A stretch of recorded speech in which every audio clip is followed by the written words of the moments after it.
There's more to this birthday cake than flour, sugar, and candles. There's a century of hard work and dedication baked in, too. For 100 years now, the University of Arkansas Cooperative Extension Service has been improving life for everyone in Arkansas through education and leadership. So we thought we'd use this occasion to reflect and to celebrate a century of service we've given to the people of our state.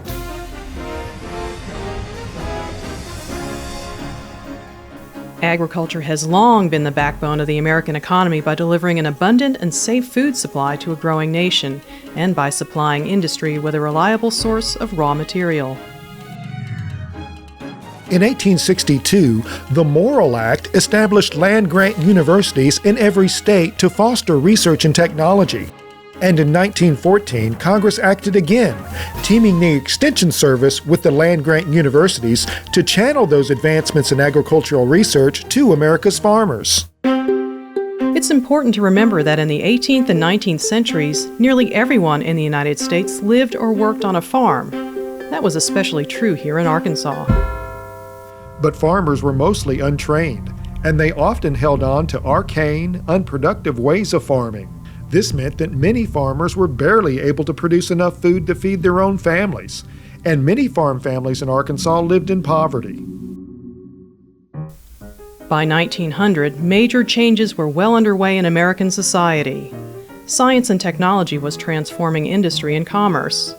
People were leaving farms and small towns and moving to bustling cities, attracted by the prospect of a better life, plentiful jobs, and boundless opportunities. At land-grant universities, research and technology was also advancing the science of farming. Researchers were developing better seed and plant varieties and formulating chemical compounds to combat pest and disease.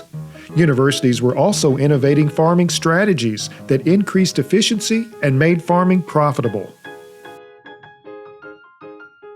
But agriculture was slow to advance because farmers were isolated and very few of them had access to the innovations coming from research. Eventually, leaders in agriculture and government realized that agriculture had to advance if America was going to be able to feed and clothe its growing population. Others saw agriculture as vital to national security as the world teetered on global war. Together, these leaders crafted legislation to bring beneficial research and training to American farmers. The Smith-Lever Act created us, the Agricultural Extension Service. We're now called the Cooperative Extension Service. We began as a network of farm demonstration agents from the University of Arkansas, who taught farmers all over the state how to be more effective by using the latest university recommendations in their farming operations. The signing of the Smith-Lever Act into law in 1914 revolutionized American agriculture and stimulated rural society across the country and in Arkansas. President Woodrow Wilson called it one of the most significant and far-reaching measures for the education of adults ever adopted by the government. The program was so successful with farmers that the model was extended to teach farm women and children how to grow gardens, how to preserve food through canning, and other critical homemaking skills like clothing construction and financial budgeting. The Agricultural Extension Service and its county agents were instrumental in many of Arkansas's most important historical episodes. During the Great Depression and Dust Bowl of the 1930s, demonstration agents saved countless Arkansans from financial ruin and even starvation by showing families how to grow food gardens and how to stretch their dollars, among other crucial skills. We were also instrumental in bringing electricity to rural Arkansas towns and farms during the 1940s and 50s. Demonstration agents surveyed and mapped vast stretches of Arkansas backcountry, and they worked tirelessly educating and winning the support of often wary rural merchants and farmers to the benefits of electric power. The electrification of Arkansas's rural counties was perhaps the state's landmark achievement that helped catapult Arkansas into the American mainstream.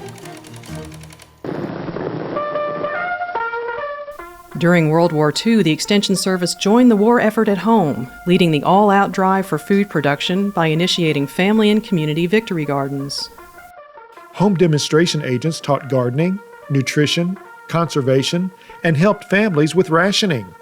Working together, agriculture agents and Arkansas farmers overcame poor weather, insects, and labor and equipment shortages to meet the state's wartime production goals.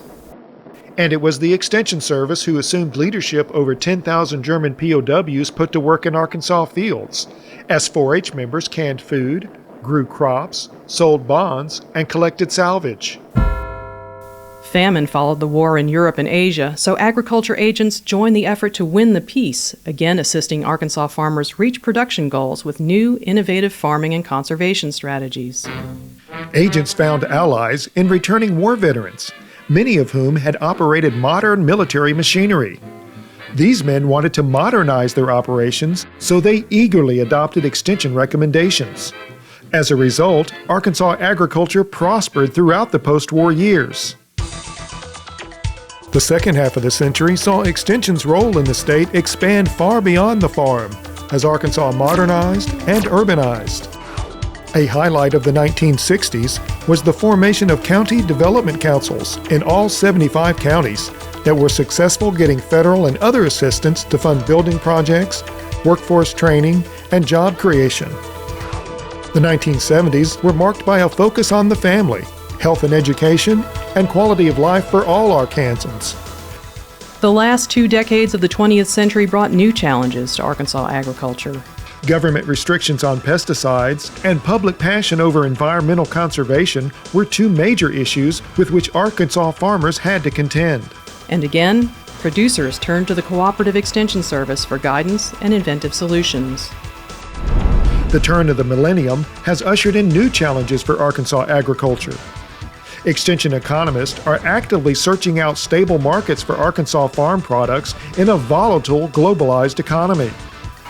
The threat posed by weather extremes has agricultural scientists busy developing hardier crops and has extension engineers devising strategies to mitigate the effect of our unstable climate. Today, demonstration agents continue to fill programs with families eager to learn how to stretch their dollars. Other agents are producing significant healthcare cost savings by leading health and nutrition education classes and fitness programs. Our 4-H program remains the leading youth development program in the state. We are proud of the work we've accomplished in Arkansas over the past century and look forward to another 100 years of serving the needs of the people of our state. Recent studies show that each public dollar invested in agricultural research and extension generates $20 or more in public benefits. Before we blow out the candles on this celebration, we want to invite you to learn more about who we are and how we can help you and your community. Call, or better yet, drop by your local county extension office. You can also go to our website to find a wealth of information we have posted for you online at www.uaex.edu.